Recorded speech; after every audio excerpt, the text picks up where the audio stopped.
कैसे आप लोग? Good morning. बढ़िया। चलिए, कल वाली क्लास से मुझे उम्मीद है कि कुछ प्रभाव पड़ा होगा आप लोगों के ऊपर, क्योंकि मुझे भी ऐसा दिखा। क्लास के बाहर भी कई लोग मिले हमसे और उसके बाद कई लोग एमसीक्यू करके आए। कुछ क्वेश्चंस था, उनका प्रॉब्लम जो था वो भी हमसे पूछे, डिस्कस भी किए और कुछ लोग आंसर राइटिंग करके भी आए थे। तो अच्छा लगा मुझे। बीच बीच में क्लास में बोलने के लिए हम लोग मजबूर हो जाते हैं। यूँ कहिए कि बोलना इसीलिए पड़ता है क्योंकि जो आपके अंदर की एनर्जी है ना, उसको जगाना पड़ता है। आप लोग क्या है, हनुमान जी, आपके अंदर बहुत सारी एनर्जी भरा पड़ा है। इतना बल है आपके अंदर, इतना एनर्जी है, इतना स्ट्रेंथ है कि आप कुछ भी कर सकते हैं, कुछ भी कर सकते हैं।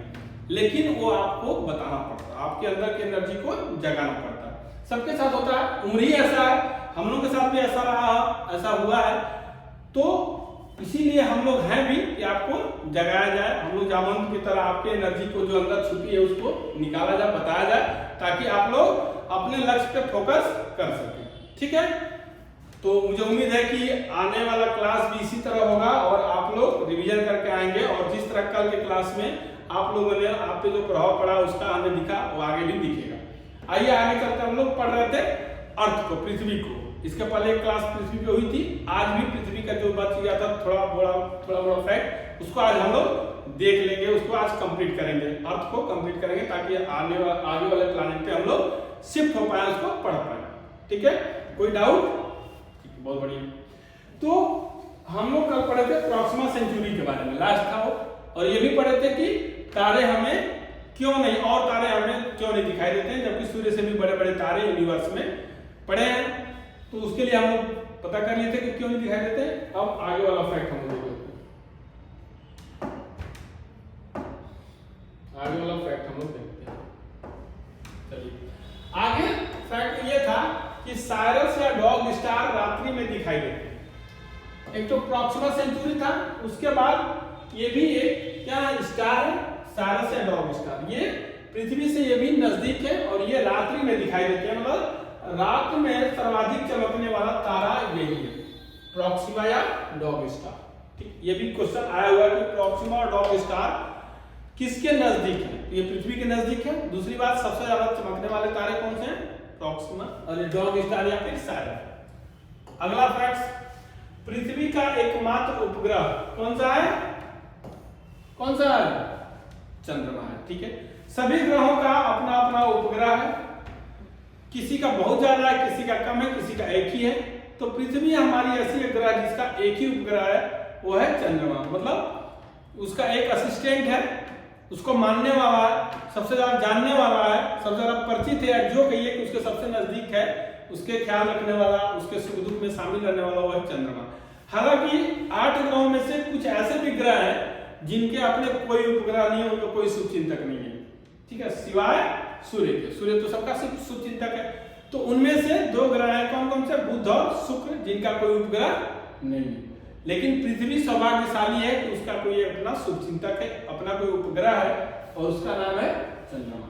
ठीक, आप लोगों का भी कोई शुभचिंतक होगा, कई लोगों का तो ऐसे ज्यादा भी होगा, लेकिन शुभचिंतक अपने जगह पे, पढ़ाई अपने जगह पे। क्योंकि हम लोग न तो सूर्य है नहीं चंद्रमा है, हम लोग क्या है? मानव है। मानव के अंदर कई दुर्गुण भी है, कई कमियां भी है। उस कमियों को देखते हुए हमें ज्यादा उपग्रह रखने की जरूरत नहीं है। आइए अगला क्या? सूर्य से न्यूनतम दूरी किसकी? अच्छा, अगला पृथ्वी का अनुमानित आयु कितनी है? 4.6 बिलियन वर्ष। पहले भी बताया कि इस धरा पे, इस पृथ्वी पे, इस यूनिवर्स में अगर किसी की उत्पत्ति हुई है तो उसका विनाश तय है। वैज्ञानिकों ने सूर्य के विनाश की भी घोषणा कर रखी है, उसकी भी आयु बता चुकी है, हम आपको पहले बता चुके हैं। इसी तरह सभी प्लैनेट के, उसी में से ग्रह चूंकि हमारा पृथ्वी है, तो पृथ्वी की भी अनुमानित आयु वैज्ञानिकों ने बना की है। कितना है? 4.6 बिलियन वर्ष, है ना। अब इसमें 1 बिलियन कितना होता है हम बताएं आपको, डिवाइड और मल्टीप्लाई कर लीजिए तो आपको पता चल जाएगा कि कितने साल बाद हो सकता है ये पृथ्वी न रहे, ये पृथ्वी खत्म हो जाए। लेकिन हम लोग उसको देखने के लिए नहीं रहेंगे। तो अनुमानित आयु कितनी है?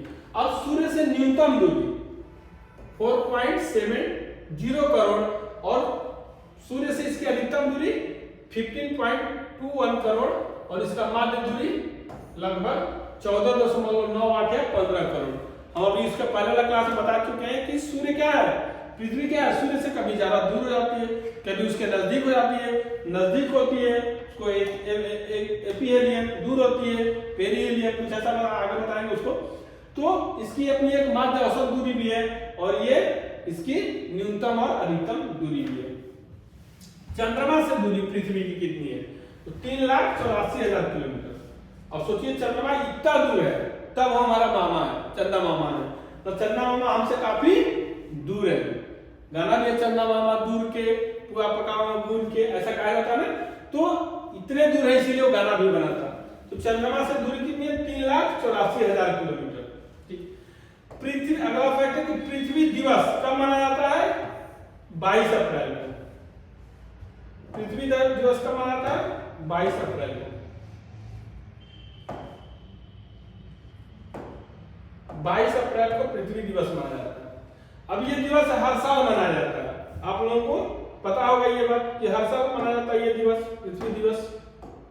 ठीक है, पृथ्वी दिवस हर साल मनाया जाता है। क्यों मनाते हैं, अब ये नौबत आ गई मानव के किए गए अपने व्यवहार के कारण, अपने कृत्यों के कारण कि पृथ्वी को एक दिवस के रूप में मनाना पड़ेगा। पृथ्वी दिवस मनाने का थीम क्या होता है, क्या एम है उसका, एम यही होता है कि पृथ्वी को हम लोग क्या करें, सेव करें। ये चीज बताया जाता है, बार बार कही जाती है, लेकिन वही होता है ना कि अच्छी चीजें कम समझ में आती है और कम फॉलो करते हैं लोग उसको। पृथ्वी को सजाने संवारने, उसको बचाए रखने की हर प्रयास किया जा रहा है, हर संभव कोशिश की जा रही है, लेकिन देखा जाए तो पृथ्वी की स्थिति दिन पर दिन क्या हो रही है, बिगड़ती जा रही है। ऐसा क्यों, क्योंकि हम लोग ऐसा कृत्य कर रहे हैं। इस साल पृथ्वी का थीम, अब जब पृथ्वी दिवस मनाता है तो पृथ्वी दिवस हर साल उसकी अपनी एक थीम होती है। उसकी थीम इस साल क्या है, आवर पावर आवर प्लैनेट। ठीक है, हमारी शक्ति हमारा ग्रह, हमारी शक्ति क्या है, हमारा ग्रह ही है, तो आवर पावर आवर प्लैनेट, ये इस साल की थीम है। जबकि इसके पिछले साल की थीम क्या थी, प्लैनेट वर्सेस प्लास्टिक। प्लास्टिक का उपयोग आप लोग देख ही रहे हैं कितना हो रहा। तो पिछले साल इसकी थीम थी कि भैया प्लास्टिक को कम किया जाए, प्लैनेट को बचाया जाए, ग्रह को बचाया जाए, इसके लिए प्लास्टिक का उपयोग कम करना होगा। सभी लोग आप देखिए लगातार ये काम हो रहा, पृथ्वी का दोहन अधिकतम मात्रा में हो रहा, कोई भी पृथ्वी पे ध्यान नहीं दे रहा है। कहने की बात है, थीम भी बन जाती है, स्कीम भी बन जाती है, उसको लागू भी कर दिया जाता है, लेकिन सिर्फ और सिर्फ ऑन पेपर होता है, धरातल पे कभी कुछ नहीं होता है। आप देखिए पेड़ की बात ले लीजिए, पेड़ धीरे धीरे कटते जा रहे हैं, समाप्त होते जा रहे हैं। पहले के जमाने में लोग पेड़ लगाते थे, काटते कम थे, मतलब मैक्सिमम लगाते थे, कम काटते थे। आज के जमाने में मैक्सिमम काटते हैं, कम लगाते हैं, उल्टा हो गया। कोई नहीं है जो पेड़ लगाने वाला है, गवर्नमेंट पेड़ लगवाती है, गवर्नमेंट का स्कीम को पता ही आपको। 1 लाख पेड़ लगा दिया गया, ग्रीन रिकॉर्ड हो जाएगा, उसके बाद उस पेड़ों की स्थिति देखेंगे तो 1 लाख में पता चला कि 5 पेड़ नजर आएंगे, लास्ट में 10 पेड़ नजर आएंगे, या 100 पेड़ों में 1 पेड़ जिंदा रहेगा, क्योंकि लगा देने से पेड़ थोड़ी रह जाते हैं, है ना। जिस तरह आप अपने बच्चे को छोटे से लेके और लास्ट तक पालते पोसते, उसको खिलाते पिलाते, पढ़ाते लिखाते, बड़े करते हैं, अपने पैरों पे खड़ा करते हैं, उसी तरह पेड़ को भी बहुत सेवा करनी पड़ती है, उसको बहुत पालना पड़ता है, उसमें खाद डालना पड़ता है, मिट्टी उसकी देखनी पड़ती है, उसमें पानी डालना पड़ता है, उसको बचाना पड़ता है पशुओं से, लेकिन ऐसा नहीं होता है। तो दिन पर दिन पेड़ कम होते जा रहे हैं, इसलिए देखिए वायु क्या हुई, अशुद्ध हो गई है, जल अशुद्ध हो गए हैं, पेड़ पौधे हैं नहीं, बारिश हो नहीं रहा है, मौसम का सब डिसऑर्डर हो गया है। तो हमारे ग्रह क्या है, खतरे की स्थिति में आ गई है, पृथ्वी का भी स्थिति खराब हो गई है। हालांकि सभी लोग मिलके इस थीम को लेते हैं कि नहीं, हम लोग पृथ्वी, उस दिन संकल्प लेते हैं कि पृथ्वी को क्या करेंगे, स्वच्छ बनाए रखेंगे और उसको हम संवारेंगे, उसको बचा के रखेंगे। इसीलिए हम लोग 22 अप्रैल को पृथ्वी दिवस मनाते हैं और फिर उस पर कुछ ना कुछ वर्क करते हैं। ठीक है, आगे पृथ्वी का घनत्व कितना है, 5.5। जब पृथ्वी का फॉर्मेशन हम पढ़ेंगे, पृथ्वी का बनावट पढ़ेंगे, उसकी परतों को पढ़ेंगे, तब हम इसके घनत्व के बारे में बात करेंगे वहां डिटेल कि पृथ्वी का घनत्व कम और ज्यादा कैसे होता है। क्योंकि यहाँ पे कि पृथ्वी का घनत्व औसत घनत्व कितना 5.5, जबकि इसका सतह का घनत्व क्या है 2.8 से 3.0 के बीच होता है। जैसे मान लीजिए अगर ये पृथ्वी है, ये पृथ्वी है, तो इसके जो सतह है, मान लीजिए ये सतह जहां बोल रहा है, इसका घनत्व कुछ और होगा, इसके ऊपर का घनत्व कुछ और होगा, यहाँ का घनत्व कुछ और होगा। तो सतह का घनत्व कुछ और होता है और उसके ऊपर का औसत घनत्व तो कुछ और होता है। अगला फैक्ट, पृथ्वी की तरफ झुका हुआ ग्रह कौन सा है? मंगल। पृथ्वी की तरफ लगभग झुका, जैसे 23.5 डिग्री पर पृथ्वी झुकी है, तो लगभग उतना झुका हुआ ग्रह क्या है? मंगल। इसीलिए मंगल पर ऐसी संभावना है कि जीवन संभव हो सकता है।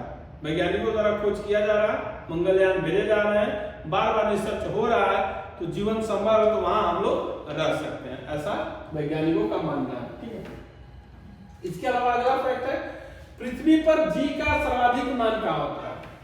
जी, गुरुत्वाकर्षण का सर्वाधिक मान क्या होता है?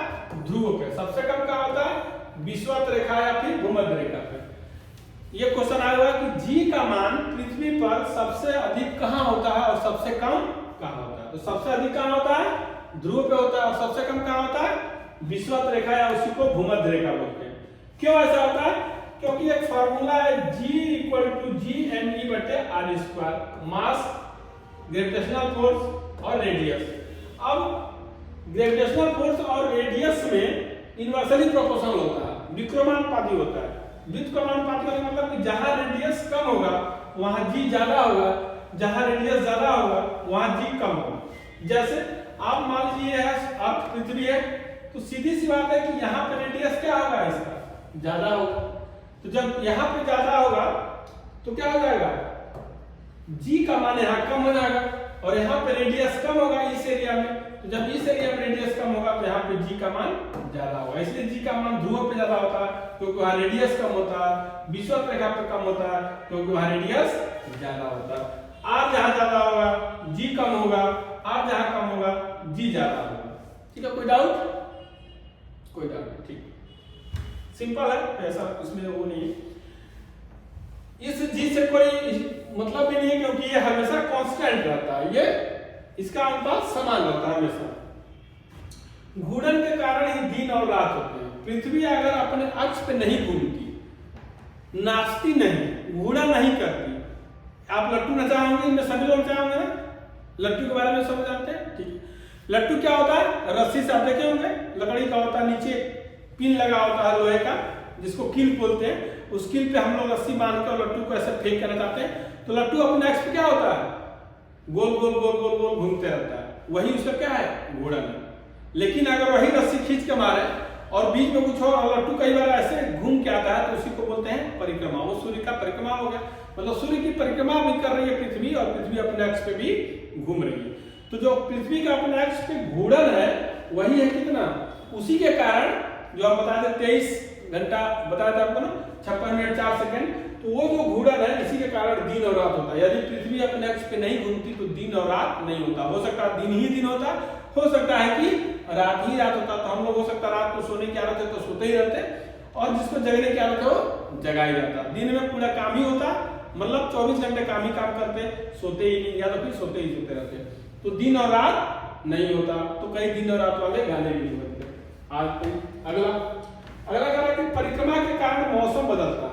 अब एक तो घूर्णन हो गया जो अपने अक्ष पर घूम रही है, दूसरा सूर्य की परिक्रमा भी कर रही है, तो सूर्य की परिक्रमा कर रही है, इसीलिए मौसम बदलता है, ऋतुओं का बदलाव होता है। मतलब ग्रीष्म ऋतु आती है, शरद ऋतु आता है, बसंत ऋतु आता है, वर्षा ऋतु आती है। अगर ये नहीं होता, परिक्रमा नहीं करती पृथ्वी, तो क्या करता?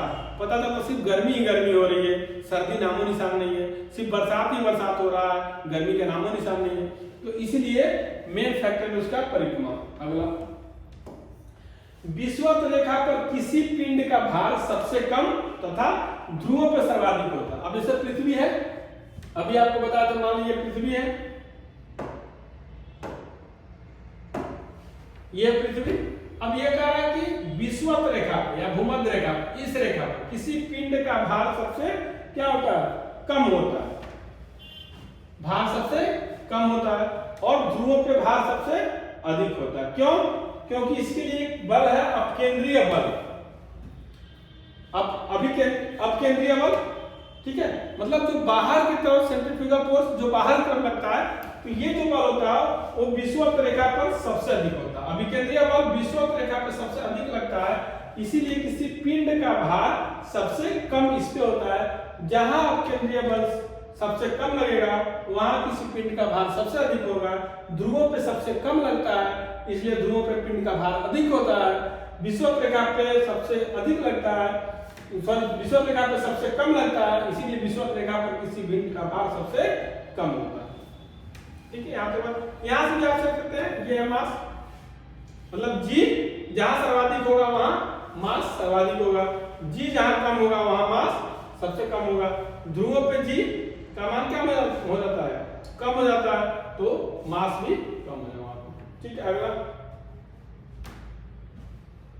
लेकिन इसका मेन फैक्टर है अपकेंद्रीय बल। अपकेंद्रीय बल चूंकि यहाँ पे विषुवत रेखा पर क्या होता है, सबसे कम होता है, इसलिए किसी पिंड का भार सबसे कम होता है, जबकि ध्रुवों पे सबसे अधिक होता है।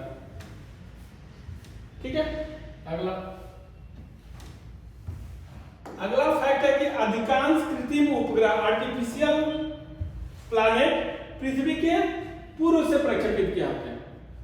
ज्यादातर जो प्लैनेट जो हम लोग आर्टिफिशियल छोड़ते हैं, सैटेलाइट छोड़ते हैं, वो कहाँ छोड़ते हैं, सैटेलाइट को पृथ्वी के पूर्व में। क्यों? क्योंकि ये मान लीजिए पृथ्वी, तो पृथ्वी कैसे घूम रही है, पश्चिम से पूर्व की तरफ घूमती है, पहले ही बता चुके हैं। तो जो आर्टिफिशियल सैटेलाइट होते हैं वो कहीं यहाँ प्रक्षेपित किए जाते हैं पूर्व में, ये ईस्ट है तो इधर ही किए जाते हैं। परिणाम क्यों ऐसा किया जाता है, क्योंकि जब ये घूमेंगे, मान लीजिए अगर यहाँ किया जाते हैं तो यहाँ से यहाँ तक आने में उनको एक्स्ट्रा बल हमें देना पड़ता है, एक्स्ट्रा फोर्स देना पड़ता है।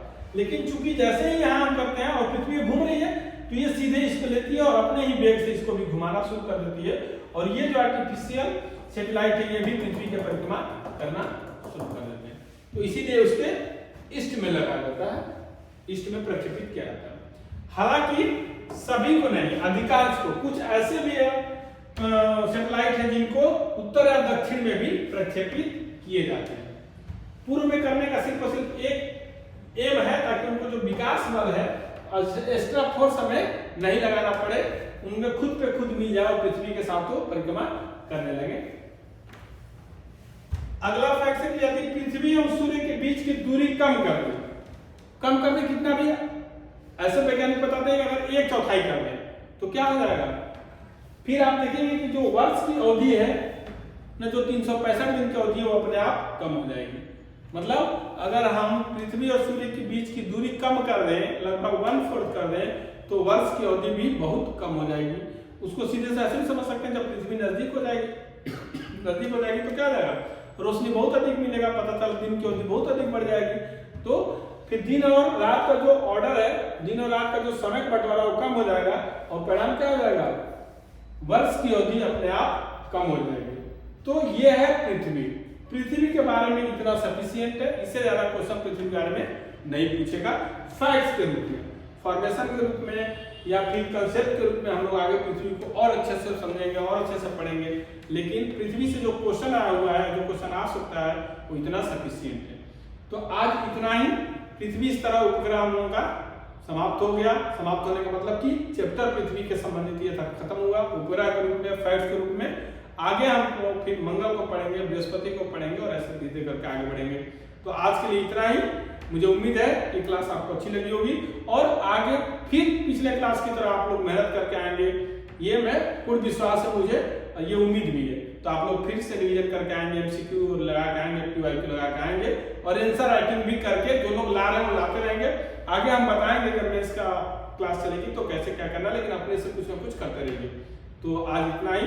धन्यवाद, आपका दिन शुभ।